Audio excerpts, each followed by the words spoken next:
కృష్ణదేవరాయలు గారి రిప్రజెంటేషన్ ఇది ఇచ్చి అన్ని ఆఫీసుల్లో ఇదే కట్టు కథని ఇచ్చి వరసబెట్టి ఇదే ఆవు కథని అదిగో 2 కోట్లు ఇదిగో 2 కోట్లు అదిగో రజనీ 2 కోట్లు ఇదిగో రజనీ 2 కోట్లు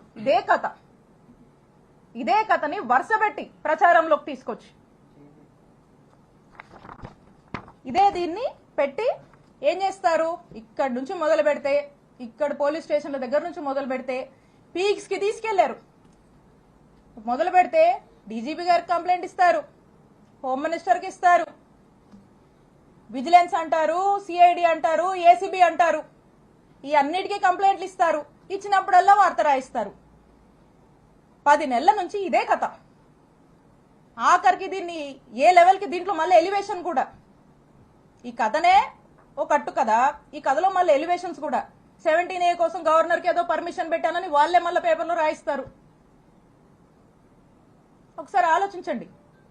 ఇలా తప్పుడు కేసులకి ఎలా ఆద్యం పోస్తూ అధికారాన్ని అడ్డం పెట్టుకొని ఏ విధంగా కూడా ఇబ్బంది పెట్టేటువంటి ప్రయత్నం చేస్తున్నారో మనకు స్పష్టంగా అర్థమవుతా ఉంది. ఇకపోతే విజిలెన్స్ ఎంక్వైరీ అంట. వీళ్ళే విజిలెన్స్ ఎంక్వైరీ అని చెప్పి విజిలెన్స్ ఎంక్వైరీ వేపిస్తారు. ఇక విజిలెన్స్ ఎంక్వైరీ ఏంటండి?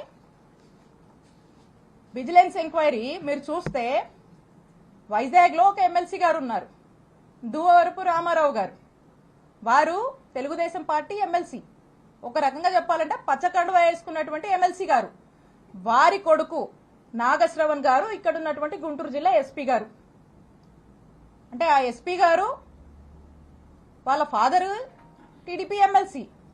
టీడీపీ కుటుంబానికి చెందినటువంటి వ్యక్తి ఎస్పీగా ఇక్కడ పనిచేస్తా ఉన్నారు. అంటే ఆ ఎస్పీ గారు రిపోర్ట్ ఇస్తే ఏం రిపోర్ట్ ఇస్తారండి? కృష్ణదేవరాయలు గారి డైరెక్షన్ లో జెన్యూన్ విజిలెన్స్ రిపోర్టా అండి? ఇది టీడీపీ రిపోర్ట్ ఇస్తారండి వాళ్ళు. ఇక్కడ నుంచి ఒక ఫ్యాబ్రికేటెడ్ అవాస్తవాలతో కూడినటువంటి ఒక టీడీపీ రిపోర్ట్ ని, ఏమీ లేనటువంటి విషయాన్ని వాళ్ళకు అనుకూలంగా వాళ్ళకు నచ్చినట్టుగా రాసుకుని పంపిస్తారు. పంపించి దీన్ని ఇక ఫాలోఅప్ చేసి ఈ రోజు ఈ కేసు కట్టేదాకా తీసుకొచ్చారు. ఇక ఇది పీక్స్ అన్నమాట. అందుకే ఈ కేసు నేను రెడ్ బుక్ రాజ్యాంగానికి, రెడ్ బుక్ పాలనకు ఒక పరాకాష్ట అని చెప్పి చెప్తా ఉన్నాను. ఈ విధంగా చేస్తా ఉన్నారు. ఇక ఇదే కాకుండా ఒకవైపున ఈయన చెప్పాను కదా, ఇంకో వైపున ఇక్కడ ఉన్నాడు అవినీతి ఘనపాటి ఎమ్మెల్యే పత్తిపాటి గారు. ఇక ఆయన ఎక్కడా లేదు. విద్యుత్ పవర్ చేస్తే రాష్ట్రంలో ఎక్కడా లేదు. ఒక్క చిలుకూరుపేటకే సమస్య వచ్చిందంట. ఇక్కడ మాత్రము మా మీద ధర్నా కేసు కడతారు, నా మీద, మా ఫాలోవర్స్ మీద, మా వైఎస్ఆర్ కాంగ్రెస్ పార్టీ నాయకుల మీద. ఇక అదేదోనంట ఎప్పుడో జరిగిందంట కట్టుకదల్లి అతను కూడా ఏదో పెట్టాలి కాబట్టి ఈ రెడ్ బుక్ రాజ్యాంగం నడుస్తుంది కాబట్టి ఈయన కూడా ఏం తగ్గకూడదని చెప్పి ఎవరినో పంపించి ఓ కట్టుకదల్లేసి నా మీద ఎస్సీ ఎస్టీ కేసు పెడతాడు. జర్మనీలో ఉండే మా మరిది మీద ఇక్కడ లేకపోయినా ఇష్టం వచ్చినట్టుగా కేసులు కట్టేస్తారు. వరుస పెట్టి అతని మీద కేసులు కడతారు. మా మామ మీద కేసు కడతారు.